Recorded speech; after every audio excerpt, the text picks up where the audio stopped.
হ্যাঁ পুষি, তুমি বাঙালি বিড়াল? হ্যাঁ, ভাত খাইতেছো বহুদিন পর?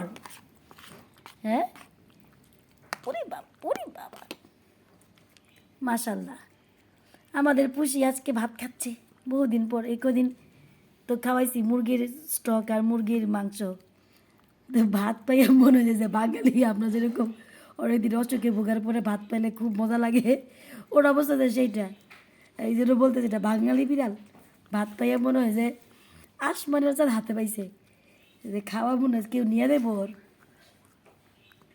যাক, ডাক্তার বলেছে আর ওকে নিয়ে যেতে হবে না, মাসাল্লাহ করে এখন ও বলতে গেলে ভালোই, শুধু টেক কেয়ার করতে হবে, একটু ওষুধ খাওয়াতে হবে যাতে ও দৌড়াদৌড়ি করতে পারে, সেই জন্য এখনও উঠতে পারে না। খাওয়া দাওয়াটা ঠিক মতো করলে আল্লাহর রহমতে আগের মতো হয়ে যাবে, আল্লাহর মতো খুশি।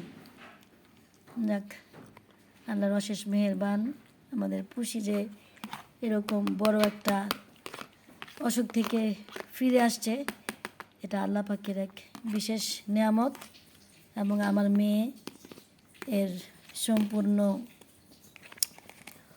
কি বলবো, আমার মেয়ে এটার জন্য অক্লান্ত পরিশ্রম করেছে। ডাক্তারও বলেছে যে এরকম যত্ন পাইছে বলেই ও আল্লাহ ওর হায়াত ফিরিয়ে দিছে, যে দ্বিতীয় জীবন ওর এটা। আজকে ডাক্তার নিজে বলেছে এটা ওর দ্বিতীয় জীবন। আপনারাও দোয়া করবেন আল্লাহ যেন ওকে ভালো রাখে, সুস্থ রাখে, আর দুষ্টামি একটু কম করে।